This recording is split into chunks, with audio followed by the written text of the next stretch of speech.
আসসালামু আলাইকুম, সবাই কেমন আছেন? আলহামদুলিল্লাহ আমি ভালো আছি। দোয়া করি সবাই ভালো থাকেন। চলে আসলাম নতুন একটি ভিডিও নিয়ে। আশা করি আপনাদের ভালো লাগবে। আজ আমি ভিডিওটা শুরু করেছি সকাল থেকেই। যেহেতু সকালবেলা এখনও কেউ ঘুম থেকে ওঠে নাই, আমি উঠে পড়েছি। সবার জন্য নাস্তা রেডি করতে হবে। আর আয়াতের অনেক দেরি করে, তাই ভাবলাম রান্না করে ফেলি। দুপুরে রান্নাও আমি তাড়াতাড়ি করি, নাস্তা বানাবো, তারপরে রান্না বসায় দেবো। আর এই তো আমার চা বানানো হয়ে গেছে, রুটিটা ভাজবো। আর আমি সবসময় রুটি আগেই বানিয়ে রেখে দেই। আর এখন আভাকে একটা রুটি ভেজে দিব, ও বসে বসে খাবে আর আমি অন্য অন্য কাজ করতে থাকবো।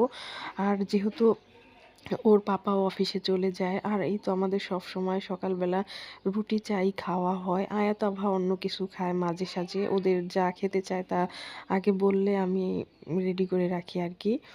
আর এই তো দুপুরে রান্নার জন্য চলে আসছে। আসলে ওইভাবে তো সব কিছু আর ভিডিও করা হয় না। আজকে দুপুরে রান্না করব সিম আলু আর চিংড়ি মাছ দিয়ে রান্না করব, ডাল ভুনা করব, মুরগির মাংস রান্না করব। আর মাঝখানে কিন্তু আমি আরও কাজ সেরে নিছি। আসলে ওইভাবে তো আর ক্যামেরায় ধরা যায় না সব কিছু। আভা মাদ্রাসায় গিয়েছে, আমার ছেলেও কিন্তু ঘুম থেকে উঠেছে, ওরে খাওয়ানো তারপর ফ্রেশ ট্রেশ করানো হয়েছে। আর আমিও খেয়েছি। আর এই তো এখন আমি দুপুরের জন্য রান্না করব। এখন আমি ফার্স্টে মুরগির মাংসটা রান্না করব। আর আয়াত আবার বেশি ঝাল হলে একদমই খেতে পারে না, তার জন্য ভাবলাম মুরগির মাংসটা রান্না করব একদমই ঝাল ছাড়া। সব মশলাই দিব আর কি, শুধু মরিচের গুঁড়াটা দিব না। আর এই তো এখানে আমি হালকা আহ, পেঁয়াজটা ভেজে নিচ্ছি, আর আমি কাঁচামরিচ দিচ্ছি অল্প একটু, এটা ঝাল না হওয়ার মতোই। আর এখানে আমি টমেটোটা আগে দিয়েছি যেন একবারে গলে যায়। ওরা কিন্তু একদমই কোনো সবজি খেতে চায় না, আর এটা দেখলে একদমই খাবে না, সেজন্য আমি আগেই দিয়ে দিলাম। এখন আমি ভালো মতো কষিয়ে নিয়েছি, দেখুন একবারে বোঝাই যায় না যে আমি এখানে টমেটো দিয়েছি। আর আমি ভাতটাও বসিয়ে দিয়েছি।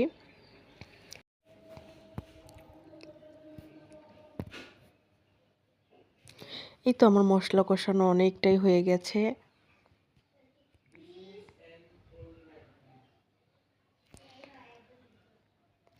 এখন আমি মাংসটা দিয়ে দিব।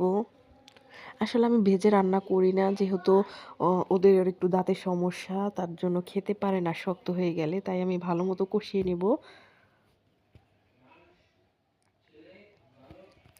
ভাজলে হয় কি মাংসটা শক্ত হয়ে যায়, তারপর একদমই খেতে পারে না। আমরা তো খেতে পারি, ওরা তো খেতে পারে না।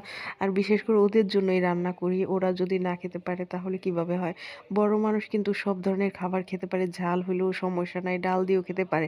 কিন্তু ছোট বাচ্চারা কিন্তু দেখুন একটু মাংস হলেই পছন্দ করে, অন্য অন্য খাবার কিন্তু সবজি টবজি তো একদমই খায় না। আর এই তো আমার ভালো মতো কষানো হয়ে গেছে।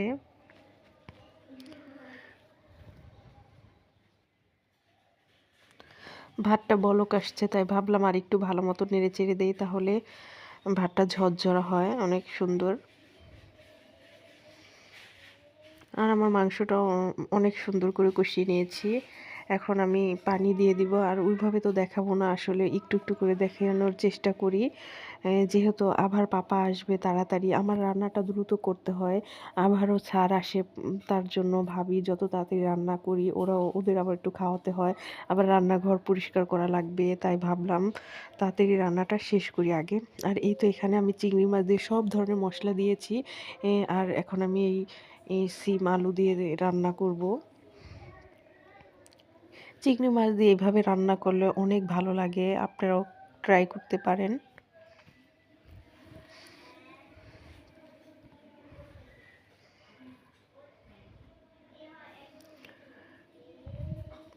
এখন আমি ঢেকে দিব।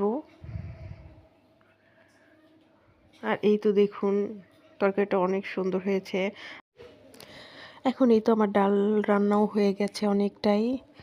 আর একটু জাল করব, তারপর নামিয়ে ফেলবো। তারপর আমার রান্নাঘর পরিষ্কার করা লাগবে, যেহেতু আজকে আমার বেসিনটা ধুই নাই। আসলে রান্নার আগে ধুইলে কি হয়, পরে পানি টানি লাগে আবার নোংরা হয়ে যায়, তাই ভাবলাম রান্নার পর পরিষ্কার করে ফেলি। আর এটা রেগুলারই কাজ, আজকে যে প্রথম করি এইরকম না। আমি রান্নাঘরে এইটুকু রান্না করে তারপর এটা কিন্তু আমি পরিষ্কার করে নিয়েছি। আর আমি একটু ফিরনি রান্না করব, তার জন্য ভাবলাম রাইস কুকারেই গরম করি। আর এই তো রান্নাঘর পরিষ্কার হয়ে গেছে, তাই ভাবলাম বেসিনটাও পরিষ্কার করে ফেলি। আর এই তো দেখুন কি সুন্দর চকচক করতেছে, আসলে নোংরা হইলে আমার ভালো লাগে না। আর এই তো রান্নাঘর পরিষ্কার হয়ে গেছে, বেসিন কুচিংও পরিষ্কার করা হয়ে গেছে। এই ২ রুম গুছানো হয়ে গেছে। আর এখন আমি এই যে সোফার রুমটা আর আমার রুমটা আবার একটু পরিষ্কার করে নেব। এটার বিছানাটা ময়লা হয়েছে তাই ভাবলাম আমি বিছানাটা চেঞ্জ করে নেই। আর এখন রুমটা ঝাড়ু দিয়ে নেব। আসলে রেগুলারই করি। হয়তো কোনোদিন রান্নার আগে করি, কোনোদিন রান্নার পরে করি। কিন্তু পরে করলে কি ভালো হয়, একবারে গোছানো গাছানো। আর যদি আগে করি তারপর আমার আবার করা লাগে। মানে কাজটা ২ বার করা হয়। সেজন্য ভাবলাম আজকে যে পরেই করি, আর এই তো ঘর ঝাড়ু দিব। আচ্ছা, আজকের ভিডিও এই পর্যন্ত। সবাই ভালো থাকবেন। আল্লাহ হাফেজ।